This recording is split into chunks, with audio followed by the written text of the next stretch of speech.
안녕하세요. 365일 온열 치료 40피드의 기적 아미랑의 김선만입니다.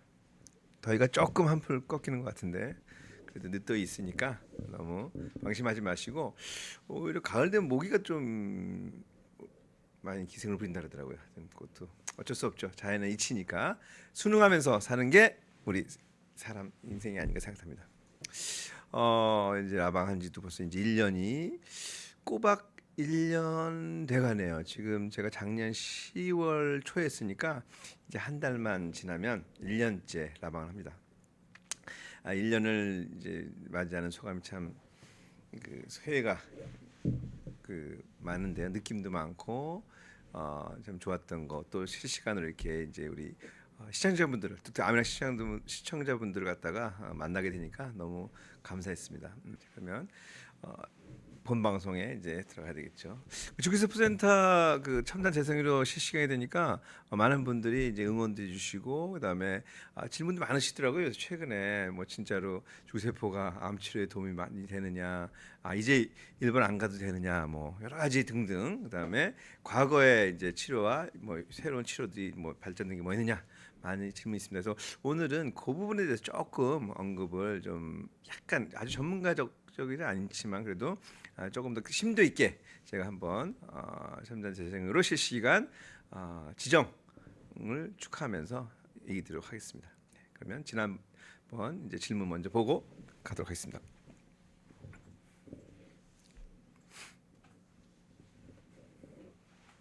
이거죠 지난주죠. 예. 예, 기억납니다. 신장 투석 중이시고 방사선 치료 병행하는데 고주파원을 치료할 때 치료 부위가 아닌 장기나 혈액 순환에 영향을 줄 가능성이 있을까요? 아무래도 열이 이제 올라가긴 하는데 저희 그 아미랑에서 하는 치료로는 한 42도 정도까지 올라갑니다. 기본적으로 고주파 혼혈 치료는 방사선 치료와 같이 했을 때 상당한 시너지가 난다라고 되어 있습니다. 상당한 시너지가. 그래서 방사선 종양과 선생님들 중에서 굉장히 선호하고 실제로 많은 효과를 보고 있습니다. 특히 강남 서울 성모병원의 장호석 교수님은 뭐 워낙 이쪽 분야에 우리나라 최고 대가십니다. 경험도 많으시고 실제로 치료 케이스도 많이 갖고 계십니다. 외국은 뭐 말할 것도 없고요. 그래서 방사선 치료와 온열 치료는 궁합이 있다 맞는다. 왜?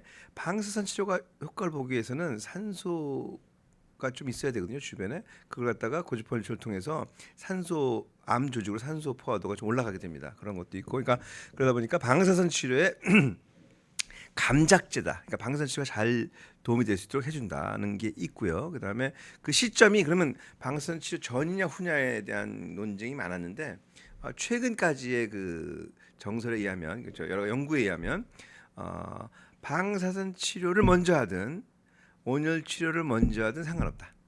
그죠? 그렇게 돼 있습니다. 그런데 두 치료 간의 간격이 짧아야 된다는 것이죠. 그래서 사실은 방사선 치료를 하고 거의 뭐 한 1시간 정도 이내, 한두 시간 이내 하는 것이 가장 좋지 않나 생각이 됩니다. 그래서 그 정도면은 큰 차이가 없지 않나 생각이 되는데 너무 떨어져서 뭐 이른 아침에 방사선 치료하고 저녁 늦게 온열 치료한다. 이거는 조금 효과가 없지는 않겠지만 좀 떨어진다고 이제 연구들이 되고 있습니다. 현재까지. 그래서 일단 방사선 치료에 도움을 많이 준다. 많이입니다. 이건 많이 준다. 부작용 줄여준다. 줄여준다. 또 할 때는 어떻게 하느냐? 두 치료 간의 간격을 짧게 하자. 이것이 아미랑이 이제 얘기 드릴 수 있는 얘기입니다. 실제로 저희 병원에서 방사선 치료하고 동시에 이제 하시는 분들이 꽤 많습니다. 그래서 방사선 치료 특히 이제 인근의 대학병원에 갈 때는 저희 병원에 입원해 계시면서 방사선 치료가 너무 이르면 방사선 치료 먼저 하고 와서 온열 치료 하시고요. 방사선 치료가 좀 늦게 잡히면 온열 치료하고 그 끝나는 시점에 딱 뭐 한 병원까지 2, 30분 거리가밖에 안 되니까 그렇게 이제 치료를 하시고 실제로 상당히 좋은 결과를 본 분들이 꽤 많습니다. 특히 기억에 남는 분 중에 저기 라방에서 얘기 드렸는지 모르겠는데 그 자궁경부암 재발로 이 사기 환자가 있었습니다. 재발도 됐고 그 다음에 요관 위치에 또 막아가지고 신수신증, 그러니까 신장 기능이 거의 다 망가지는 그런 상태를 신수신증이랍니다. 그러니까 내려가지 못하니까 뒤로 역류해서 압력이 그랬던 분이었는데 CCRT라 해서 항암제를 좀 쓰고 아주 세진 않지만 그래도 항암제를 쓰고 일주일에 한 번씩 방사선 치료를 이제 30회를 받으셨습니다. 인근 병원이었죠. 저희 병원에서 다니면서 했는데 굉장히 힘든 치료예요. 방사선 치료도 하죠. 그다음에 항암 치료 동시에 하니까 굉장히 어려운 치료인데 그분은 상당히 편안하게 받으셨어요. 진짜 편안하다는 표현이 맞아요. 편안하게 받으셨고 식사도 잘하셨고 무엇보다도 끝나고 나서 관해가 돼버렸어요. 관해가 돼버렸고 지금까지도 지금 1년 반 되시는데 제가 한 적어도 1년 뭐 길게는 5년이지만 한 1, 2년 정도는 열심히 추가 치료를 하라는데 너무 좋아하셔서 그런지 안 오세요. 가끔 오세요. 가끔 오셔서 제가 바빠서요. 뭐 애들 때문에 괜찮습니다. 일단 상관없지만 그럼에도 불구하고 항상 신경 쓰시는 게 좋고 아직까지는 계속 그 3개월, 6개월 정도 이제 다니는 지금 6개월마다 한 번씩 가신다 그러는데 재발하지 않고 아주 건강하게 잘 살고 계십니다. 그래서 뭐 그런 경우 포함해서 상당히 그 방사선 치료, 오늘 치료 경험이 암이랑은 뭐 워낙 많으니까 근데 확실히 항암이랑 같이 할 때도 도움이 되는데 방사선 치료랑은 상당히 도움이 된다고 문헌에도 나와 있지만 제가 직접 경험하고 환자들 보고 있기 때문에 저는 뭐 반드시 특별한 이유가 아니라면 같이 하는 걸 권합니다. 여기는 이제 신장 투석이 있어서 좀 그러신데 근데 투석을 전보다는 투석 후 쪽이 왜냐하면 투석 전에는 아무래도 여러 가지 전해질 문제라든지 뭐 교정이 안 된 부분이 있으니까 투석 다음 날 정도 해서 하는 게 낫지 않을까 하는 투석을 보통 이제 혈액 투석인 경우는 일주일에 2번, 3번 하거든요. 그러니까 하고 나서 이제 같이 하면 좋지 않을까 생각되는데 신장 투석 스케줄과 방사선 치료 스케줄을 보면서 하면 도움이 될 것 같고요. 고지혈 치료 42도 정도 올라가는 것 때문에 인체에 그렇게 심각한 영향을 주지는 않지 않을까. 혈액순환은 뭐 당연히 잘 되고요. 네, 저는 같이 하시길 바라고 스케줄 봐서 그거에 맞춰서 하시면 도움이 된다라고 생각합니다. 네, 그래서 오늘 저기 주기세포에 대해서 주기세포란 좀 딥하게 들어가 보자 이제 이런 의미에서 제가 보도록 하겠습니다. 암이랑 주기세포 뭐 그냥 가칭이니까 이렇게 쓰진 않고 여러 가지 이제 쓰려고 합니다. 물론 외부적으로는 첨단 재생의료 실시간 이게 정식 명칭입니다. 근데 안쪽 내부에다가 이제 이런 사용을 하려고 하고 또 법적 기준에 맞춰서 할 거니까 저희는 항상 암이랑은 합법적인 기관이다. 요거는 저희가 왼쪽에 저희 로고에 이거는 제가 실제로 CI 작업을 한 거기 때문에 요 폰트도 저희 폰트입니다. 그래서 쓰고 있습니다. 사실 주기세포 하면은 막연하죠. 막연한데 뭔가 저기 노화 방지도 되고 치료 그다음에 불치병을 고쳐준다 이런 식의 얘기들이 많아서 이건 이제 뉴스에 나온 것들 제가 이제 본 거예요. 2019년에 조선일보에 나왔던 건데 장수보다 중요한 건 주기세포 지키세요라는 게 있습니다. 그래서 이때는 보니까 일본으로 가고 10년에 중국으로 가고 뭐 이런 것들이 있는데 국내에서 이때 좀 했었나 봐요. 어느 분이. 19년에 노화 성기능 개선하는 만능 주기세포 이제 국내 이 당시부터 이제 국내에서 할 수 있다는 것이 이제 많이 선전에 나오고 있습니다. 그리고 여기 밑에는 이제 사망했네요.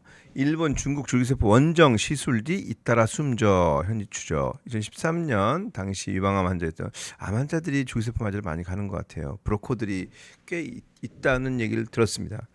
일본에서 주기세포 치료를 받은 후 2달 만에 상태가 그래.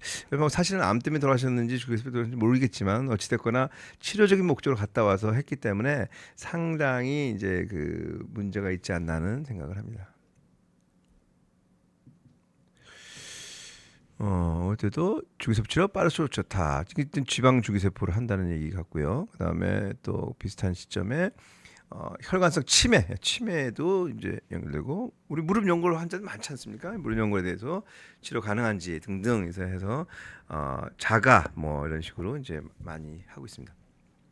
이런 식으로 주기세포에 대한 치료에 대한 관심이나 또는 니즈는 굉장히 많습니다. 하지만 최근까지도 우리가 활발하게 하지 못했습니다. 그 이유는 몇몇 나라, 특히 일본 같은 경우는 의사의 그런 자기 판단하에 치료가 가능합니다. 사실은 배양까지도 뭐 이렇게 어렵지 않게 특별한 하면 안 되는 사유가 아니라면. 근데 우리나라는 조금 아마 2005년 황우석 사태, 황우석 박사님 그때 연구 비리 문제로 인해서 아주 사회적으로 큰 이슈였잖아요.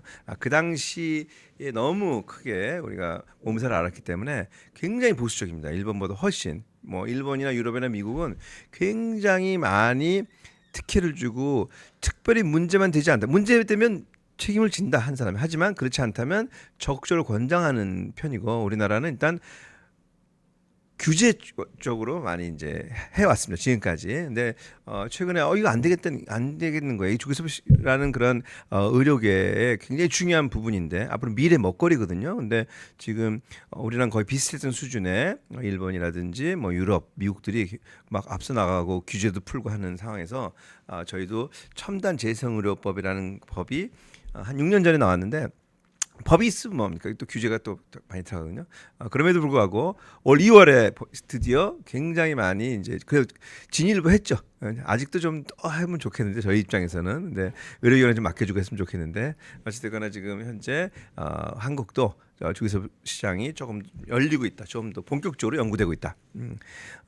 여기서 이것이 굉장히 중요한 팩트죠. 이겁니다. 일본 후생들 이게 그 브로커였던 것 같아요. 제가 볼 때 어디 사이트에 본 건데 보면은 뭐 일본 후송생의 뭐 인가를 받다. 일본은 워낙 많이 이런 걸 하니까. 그다음에 굉장히 많습니다. 치료 기간이 그냥. 그리고 의사 책임하에 그냥 배양해서 쓰기도 합니다. 뭐 그것도 너무 오버됐다고 얘기할 수도 있지만 어쨌거나 의사의 권한이 굉장히 많죠. 그쪽은. 동행도 한다고 보니까 책임 가지고 한다. 1대1 전담 서비스. 이렇게도 했더라고요. 몇 년 전에 제가 어디 블로그에서 본 건데 가격은 80만 원부터 160만 원. 우리가 뭐 10대 1 정도 되니까 그 당시 이제 환율로 80만 원에서 840만 원 정도의 소비세 별도, 일본인과 동일 가격이다.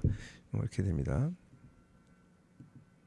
오시는 길 일본 지사 그때 강화도 뭐 있었나 봐요. 하여튼 굉장히 이런 사이트들이 많았습니다. 아름아름. 그리고 알게 모르게 있었죠. 그래서 사실은 굉장히 많은, 왜냐하면 우리나라에서는 배양이 불법이었거든요. 배양에서 치료하는 것이. 근데 일본은 의사 책임하에 환자 거를 배양해서 다시 그 사람한테 주는 거는 할 수 있다라고 돼 있었기 때문에 우후죽순으로 굉장히 많이 생겼어요.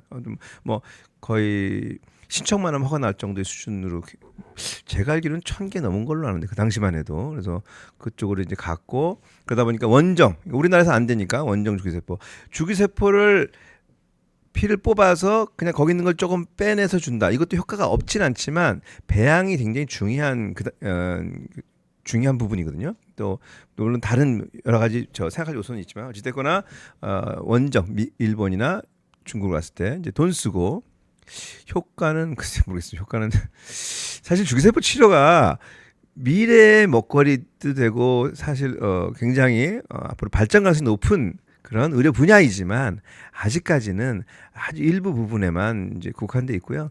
앞으로 발전이 더 필요한 부분이다. 그래서 효과가 너무 과장되는 경우들이 많습니다. 그래서 효과도 불명하고 부작용, 아까 뭐 드물지만 뭐 사망의 원인일 수 있다 이렇게 나올 수 있는데 그런 것들이 신문에 나오고 있고요. 그래서 원정 주기세포를 했다. 우리나라 돈도 많이 빠져나가고 환자들 효과도 잘 못 보고, 브로커가 보통 30에서 50% 뛰는 걸로 아는데 모르겠습니다. 뭐 그것까지 제가 괜히 잘못 얘기하면 안 되니까. 어찌됐거나 그 사람들이 뭐 공짜로 거기 데려가겠어요. 예. 그래서 이제 합법. 그러니까 요게 이제 저희 아미랑이 받은 건데요. 이번에 저 지난번에도 보여드렸지만 8월 7일자로 첨단 재생의료 실시기간 지정서. 이렇게 되면 이제 무슨 일을 하냐면, 이를 따라서 제1병원에서 배양하고 바로 줄 수는 없어요. 그것도 또 안 돼요. 아직 우리나라는 그 첨단 재생의료 실시간이 되면 연구를 할 수가 있어요. 연구를 하는데 그냥 다 아무 연구를 하는 게 아니라 연구 계획서를 내면 이제 우리 규제기관에서 이제 심사를 합니다. 그래서 요거는 할 수 있어, 연구해 보세요. 라면 이제 연구 시작하는 것이. 요거가 이제 제일 중요한 거고요. 그 다음에 다른 병원에서 합법적인 기관에서 배양 기관에서 한 거를, 그것이 합법적인 제품이라면 저희가 갖다 쓸 수 있습니다. 그러니까 환자 거를 그쪽 그 합법적인 현재 실시하고 있는 또 배양 처리 시설이 있는 그런 데서 합법적으로 배양한 거를 갖다 쓸 수는 있습니다. 그래서 물론 이제 다른 의료기관이면 쓸 수도 있지만 뭐 저희가 또 첨단 재생이니까 조금 더 전문성을 인정받은 그런 기관이 있지 않나 뭐 생각을 하고요.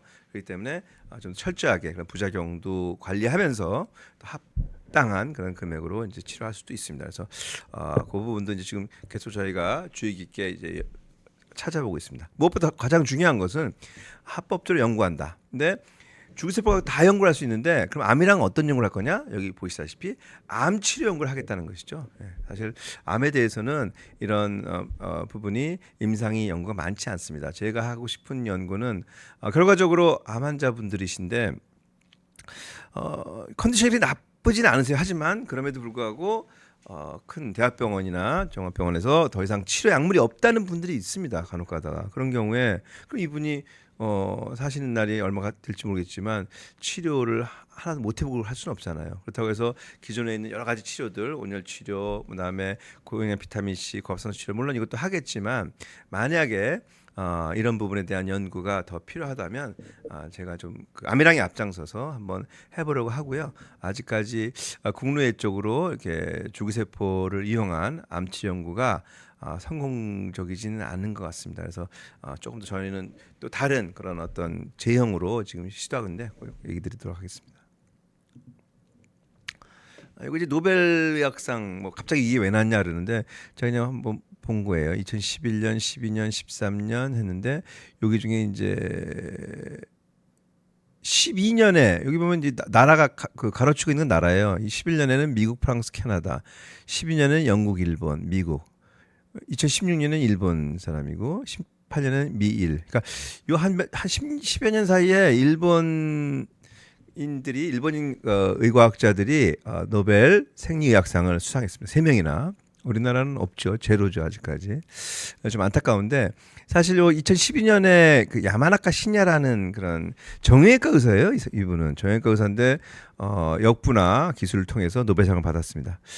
사실 그 황우석 박사님 사건이 너무 확대되지 않고 정말로 이제 물론 이제 잘못된 거니까 좀뭐 질책을 받아야 되지만 그 외에 저희가 기술이 만약에 계속해서 발전했다면 일본도 받을 수 있지만 우리나라도 한두 개 정도의 그런 노벨 의학상을 받지 않았을까 하는 생각이 듭니다.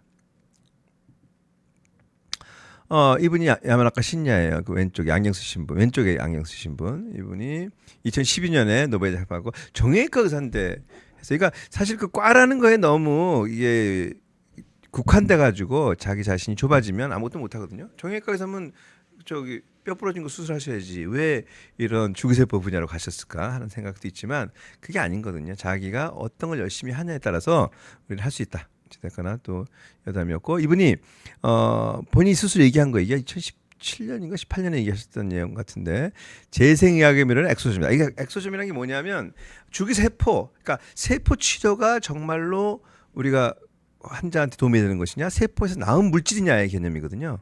그러니까 세포의 소체라는 그런 개념이에요. 이것이 이제 우리가 세포 치료보다는 훨씬 더 기대할 수 있다. 면역성도 없고 그 다음에 다른 사람 거를 쓸 수도 있기 때문에 면역성이 없다면 뭐 그런 얘기들입니다. 그래서 왼쪽에 있는 다카에로 오치아 이분이 이제 현재 일본 세포의 소포체 치료제를 이끌고 있는 그런 대가입니다. 일본 대가. 요게 이제 주기세포 중에서 중간엽 주기세포라고 있어요. 현미경으로 보면 이렇게 삼각형처럼 생겼어요. 이렇게 핵이 굉장히 크죠. 그래서 굉장히 모양이 일반 세포하고 좀 다르게 생겼다.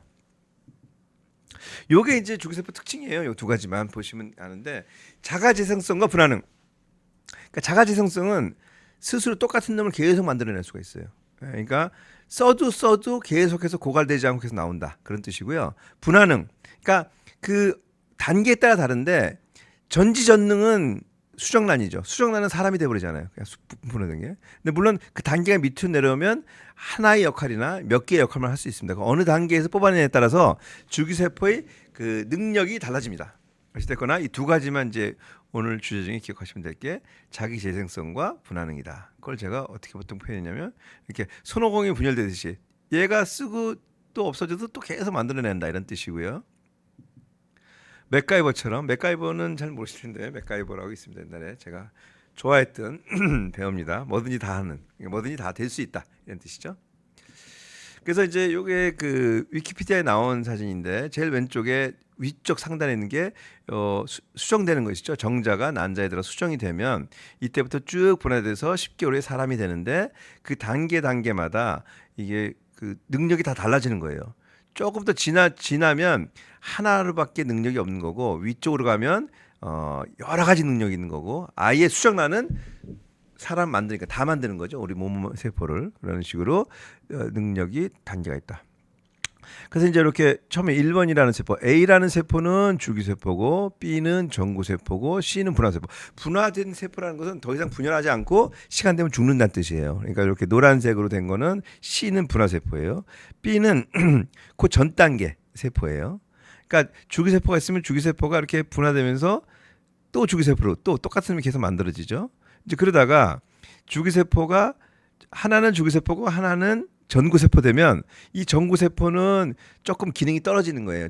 줄기세포는 더 만능이고 떨어지고 이것이 분화되다가 전구세포에서 마지막 세포 노란세포로 가면 이제 끝. 그러면 그 단계에서는 이제 시간 지나면 죽고 탈락되는 거예요. 그렇게 되는 거죠. 그래서 줄기세포는 계속해서 계속보다는 살아남는 기간이 길다. 이렇게 이게 정확한 표현이에요. 그래서 아주 다양한 질병에 이것도 위키피디아에 있어서 그런데 탈모에도 쓰고 시력, 청력 없어진 사람, 심근경색, 당뇨, 다양한 암, 그죠? 뭐 관절, 신경 손상, 상처, 이빨 빠진 거, 그다음에 뭐 치매 등등등 해서 거의 모든 질환에 포텐셜 가능하다 이런 뜻이에요. 가능한 거지 아직까지 이제 연구되고 있죠.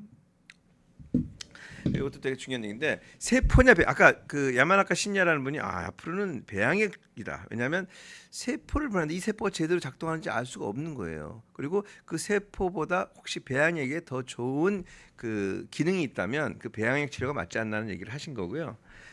그 다음에 시장 저는 왔다 갔다 하는데 배양액 쪽으로 더 많이 힘이 기울지 않나 지금 제 생각으로는 제가 분석한 바로는.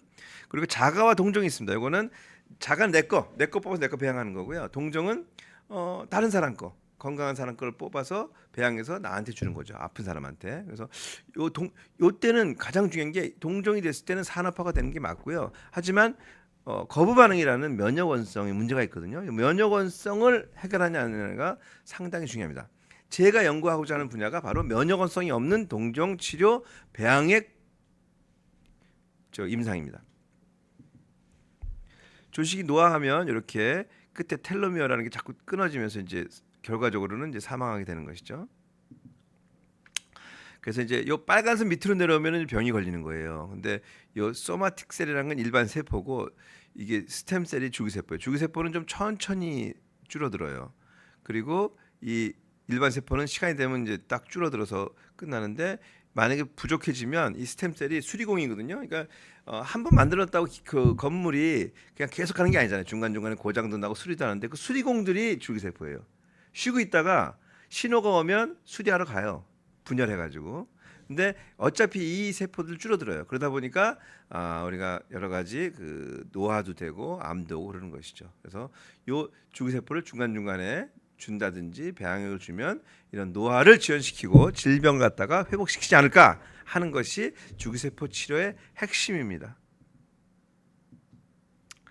골수세포 양은 나이가 들면서 감소하고 생식가 자손을 낳을 수 있는 그 연령에서는 남성이 여성보다 더 많이 감소한다. 이래서 남자가 또 수명이 짧은 이유 중에 하나입니다. 그래서 줄기세포가 상당히 중요한데 우리가 평균적으로 남성이 더 빨리 사망하잖아요. 그 이유 중에 하나가 바로 줄기세포 양이 남자가 더 빨리 감소해요. 이것도 이제 감염병에 이게 태초 면역에서 점점 나이 들면서 떨어져서 나이 든 분들이 코로나 때도 많이 사망했고 그다음에 암도 잘 걸린다. 뭐 이건 당연한 얘기죠. 근데 지금 면역 관용이라는 게 있어요. 우리가 그 태아는 혈액형이 달라도 엄마가 B형이고 아기가 A형일 수 있거든요. 태아가. 근데 거부 반응이 없이 살아 있단 말이에요. 그거는 뭐냐? 태아에 대해서 면역 관용을 한다. 면역 발동을 안 한다는 뜻이에요. 못하게 한다는 뜻이 결과적으로 이게 굉장히 중요한 개념인데요. 그게 바로 제가 연구하는 세포 외 소체의 기전입니다. 그래서 저희가 뽑은 그 세포액은 그 태아에서 나온 그런 줄기세포입니다. 태아 줄기세포. 그러니까 태아 줄기세포는 결과적으로 무슨 의미가 있느냐? 면역성이 없는 거예요. 엄마의 면역에 공격을 안 받아요. 혈액형이나 유전자가 다른데도. 원래는 다르면 공격해야 되거든요. 만약에 태어나서 엄마와 아기가 혈액형이 다른데 엄마 피를 애한테 주면 애가 죽을 수 있습니다. 근데 뱃속에서는 안 죽어요. 왜? 공격을 안 하기 때문에. 공격을 못 하는 것이죠. 그래서 그 원리가 바로 면역성이 없다는 뜻이죠.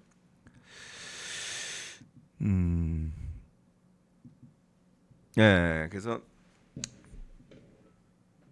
다시 한 번만 더 들어가면 이게 그 기본입니다. 그래서 저희는 면역원성이 없는 태아 줄기세포에서 배양된 배양액의 그 세포의 소체를 이용해서 치료합니다. 면역이 없으니까 쓸 수 있고요.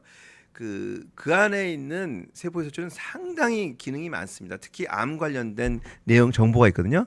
그거는 이제 제가 이제 아직 그 연구 작성을 해야 되니까 아직 대회이기 때문에 얘기 못 드리지만 하여튼 그걸 이용해서 면역성이 없는 태아에서 추출한 줄기세포에서 배양된 배양액의 성분 중에 그 면역을 확실하게 축소시키는 부작용이 거의 동물 실험에서는 지금 거의 성공했거든요. 저희가 이 데이터가 있으니까 그래서 그걸 빌미로 해서 그걸 기초로 해서 저희가 신청을 할 거고요. 그러고 나서 이제 암 환자들한테 적용이 가능하다면 특히 말기 암 환자들한테 좀 연구를 임상을 아미랑에서 최초로 하도록 하겠습니다. 아미랑 줄기세포는 저는 이제 손흥민이라고 생각하는데 손흥민 선수 이거 초상권에 문제 없나 모르겠네요.